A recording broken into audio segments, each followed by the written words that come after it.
Hi everybody, it's Maha Al Musa here again to welcome you to day 3 of my special lead up for my flash birthday sale of my beautiful video Dance of the Womb that you can download all this week for a special price of US $40. So you get the whole video, which is my dance movements, the warm-up series, and my beautiful home birth at 46 for a very, very special price to celebrate my 56th birthday of US $40, a savings of US $49.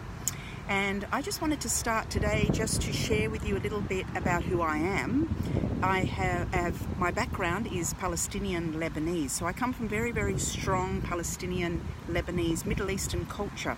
And at the heart of my Middle Eastern culture, I discovered the roots of the woman's culture is the dance, what is called in the West belly dancing. But it's really that ancient, timeless dance movement of the feminine, the dance of the womb, the dance of the feminine, the dance of life.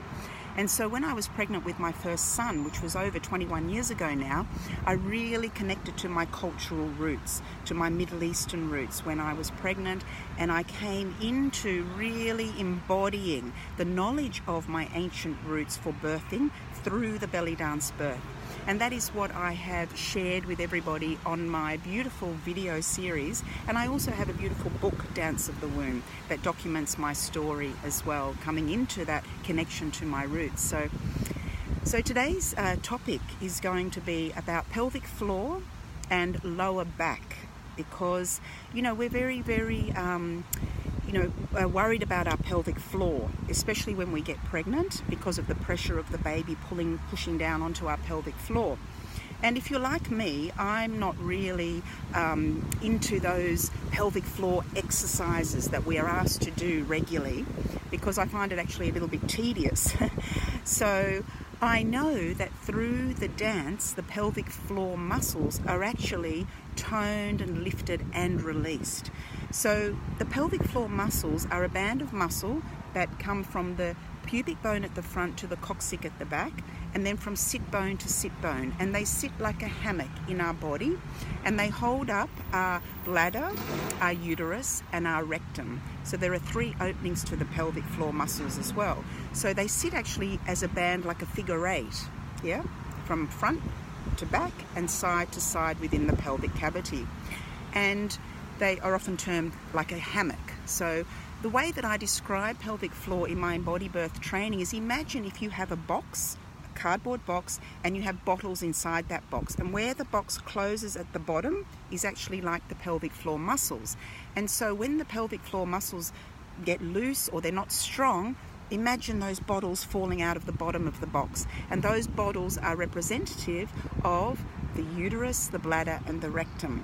So we need to keep those pelvic floor muscles strong but not tight.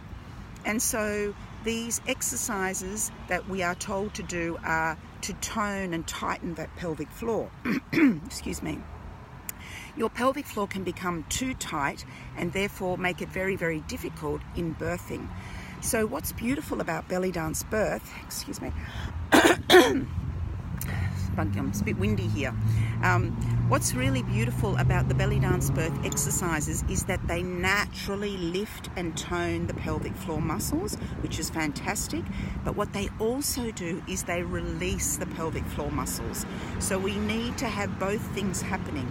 We need to be able to tone and tighten the pelvic floor, but we also need to let go and soften and release. And this is really, really important, because I think a lot of the time women get into that idea that we need to tighten and lift, but they forget about the release and the soften. And the movements of belly dance birth, especially the circular movement and the figure 8 movement of the belly dance birth movements and dances, will naturally tone and release the pelvic floor. So we do exercises where we move our breath with our pelvis forward, and we hold that pelvic floor, we lift the pelvic floor, but on the external breath, as we move our pelvis back, we release. So it's really, really important to feel both ways that the pelvic floor muscles are moving through that toning, that tightening, if you like to call it that lifting, and then the releasing and the softening with the breath.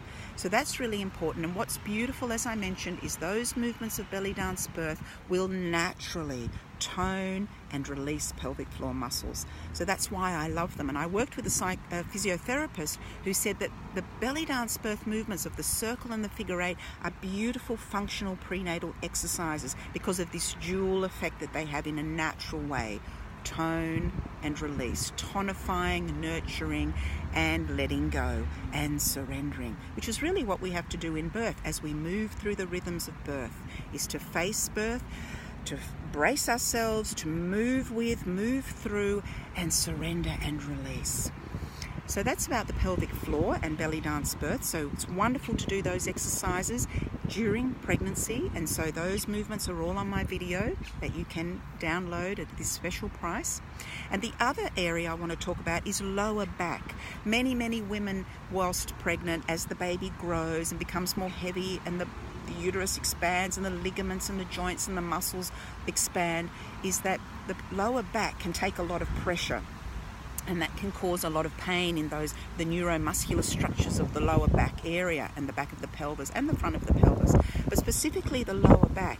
And once again, when we do these prenatal exercises, what we are doing is we're bending our knees slightly. So we're taking the weight into our thighs, into our quads, into our hamstrings, bending the knees, and then moving in those circular and figure eight movements, okay? And what happens is that we actually release any pain that's held in the lower back.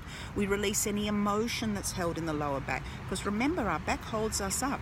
So we're releasing a lot of emotion in the lower back, as well as physical motion.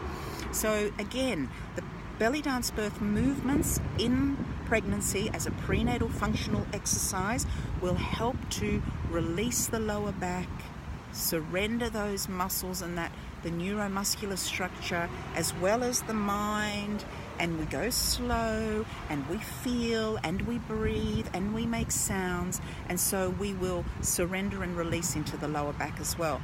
And that in turn will also surrender and release into pelvic floor. So there's a dual action there again happening. So I really want to let you know how beautiful these movements are and how they work with the joints of the pelvis. So when you are circling your pelvis, you are lubricating the joints of the pelvis rather than moving against it. Okay, so it's not an athletic exercise, it's more of a gentle, releasing, surrendering movement. So as we talked about yesterday, the emotional, energetic, spiritual, and physical body get toned and released. So that's what I wanted to share with you today. So again, if you're interested in buying my video series, if you sign up with the link in this video, you will be able to purchase it for a very special birthday flash sale price until the 5th of September when I turn 56 for that $40 US. So blessings to everybody. Thank you for listening, and I will be back tomorrow with day 4 with another topic around why belly dance birth. Have a beautiful day. Lots of love and namaste.